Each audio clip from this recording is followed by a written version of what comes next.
Hey guys, Moneyman300 got another Race and Tune video here. This time we have the Class A Lexus LFA. This was a request from somebody that messaged me on the Xbox, and I thought it sounded like a fun car to build out. The LFA is a cool car, so we did it in Class A, and running it here on Road America West, I believe, and going against a guy that's in 500th place. And it took me just a couple laps, as you could see, to finally sneak by him.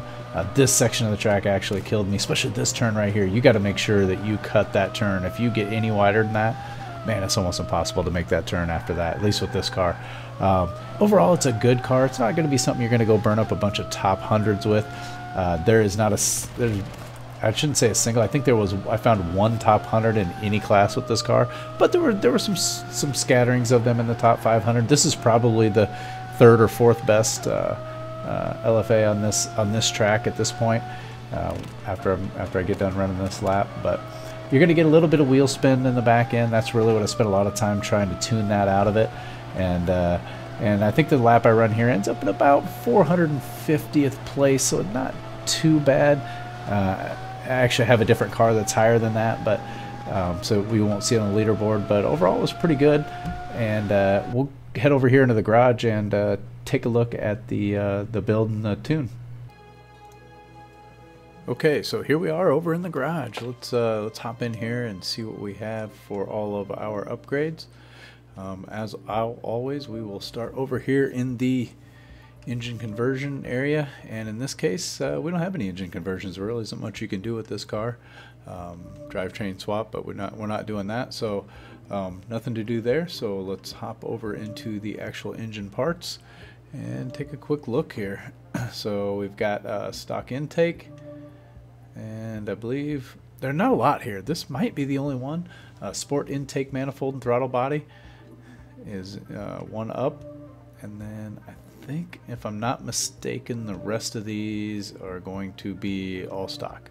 So yeah, so we can look at a couple more. I know I don't have any of these, so no displacement or anything. So yep, so we're all stock except for that one piece in there. We'll go into platform and handling, and we are going to have a race, obviously a race here. I'm not going to go into each one of those.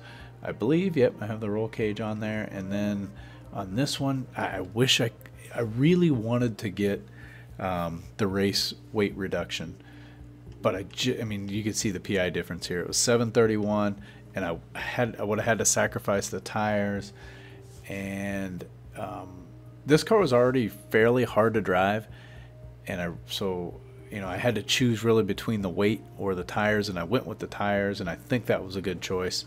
I would have loved to have been able to do both, just couldn't quite do it. So we do have an additional 300 pounds that we carry here with this, and maybe we probably should go through the numbers real quick since I didn't do that yet. But we're at 7.0 speed, 5.9 handling, 8.8 acceleration, 9.0 launch, and 6.4 braking.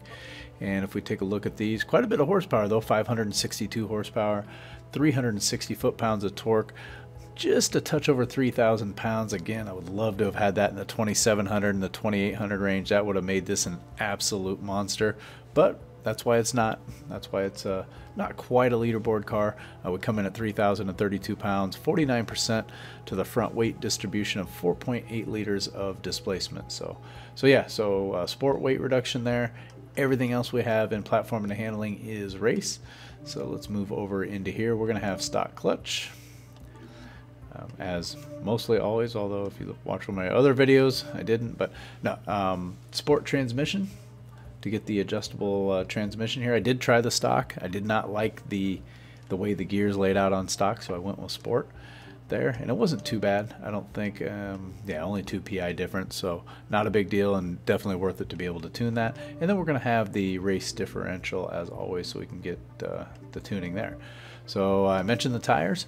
We do have full race tire compound, and again, I could have dropped down to here, and really it was like 31 PI difference. I almost had to take the tires completely off of this car to be able to do that race. So we elected to go with the race tire compound here, and we are one up on the width at the 285s on the front, and oh, that was 2 over there. And we are full width in the back at the 345s, just to try to really get as much contact as we can with those tires. Our rims, first group? Yeah, in the first group we have the BBS REs, probably somewhere in the middle here.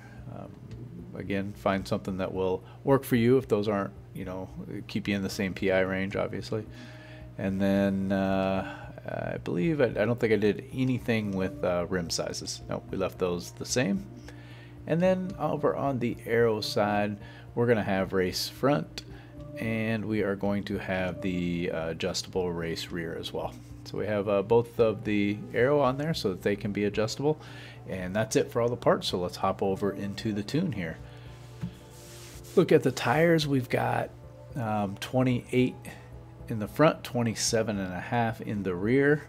Our gearing ended up at 3.30. I did play around with this. I had it as high as almost 4.3 or 4.4, but you just ran through the gears pretty quick. If you look at the gearing chart, you can see that you really never even use 6th gear in this car. I mean, it's off the chart, but it seems to work pretty well like this. So I don't know if I'd call this optimally geared, but when I shortened it, you know, when I brought those shorters and raised that final drive, you ran through the gears so fast, and it made it actually harder to drive. So I think this is a much better setting. On our alignment, we got a lot of camber in here at negative 3.5 and 3.0. The car was able to handle it. 0 and -2. That's actually the default setting on the toe. I just didn't change it at all. I felt like that was okay. And the caster angle is also default.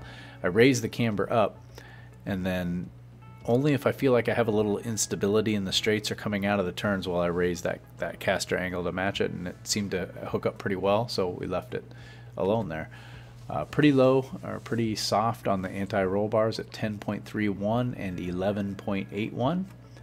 And on our springs, we have 668.2 in the front and 498.6 in the rear, quite a bit less in the rear, and that was so we could eliminate the wheel spin, or at least control the wheel spin. This car is gonna have some wheel spin coming out. There's a lot of horsepower here, and unlike the Ferraris, and I don't know if it's wheelbase or what it is, but the Ferraris really seem to hook up a lot better, and you're able to control the wheel spin a lot easier. I spent a lot of time on this car just trying to balance the wheel spin, trying to keep those wheels from spinning out. And you might even consider running traction control on this car. I wasn't in the video, but it might not be a bad idea. It's drivable without it. You know, I was able to get around the track in pretty good shape without it, but you might consider using traction control here. But anyway, 498.6, considerably softer in the rear. And I actually raised the ride height because I was having problems losing stability coming off of the turn strips. So I raised those up to 3.6 and 3.7. Our dampening numbers, 9.5, 9.7, 1.0 and 1.1, really stiff on the rebound, really soft on the bump. So that's how you know, I try to set the cars up like that. This one is able to handle it. Some are, some aren't. Most of them can, but that worked well for the settings here. I have full downforce on this. You'll see this more and more as you get up into the A and S classes, that I'm just going to jam all the downforce on there that you can. Downforce is a very good thing when you have faster cars. The brake, the balance, I have 53%, and the braking force at 120%. These are generally personal preferences, although the balance worked well at 53. That's usually my starting point, and I didn't have any issues with braking coming into turns and losing one side or the other. So, and then brake pressure, that's a purely personal thing, whatever you guys like on your brake pressure there, and it's going to make a difference whether you run ABS or you don't. And then pretty low differential settings here. Again, this was to control the wheel spin on that acceleration side, so we're down at 15. Could even went down a little lower, maybe down to around 12, but 15 seemed to work pretty well. Give me a nice balance of not losing too much power, but still able to control the wheel spin. And then deceleration all the way down to 8. I had a few issues of downshifting coming into turns and decelerating and losing traction. Taking that down to 8 really helped with that. So those are all of the tuning settings in here, all of the build and the race. Go out, give this car a try. I have it. You can download it under my gamer tag Moneyman300 out there. It's a fun car to drive. Like I said, it's not going to be a super, you know, something you're going to go set a bunch of top 100 times with, but it's a fast car. It's fun to drive. I think it'll do well in the lobbies, and give it a shot. Anyways, thanks for watching, and we'll catch you guys in the next one. Later.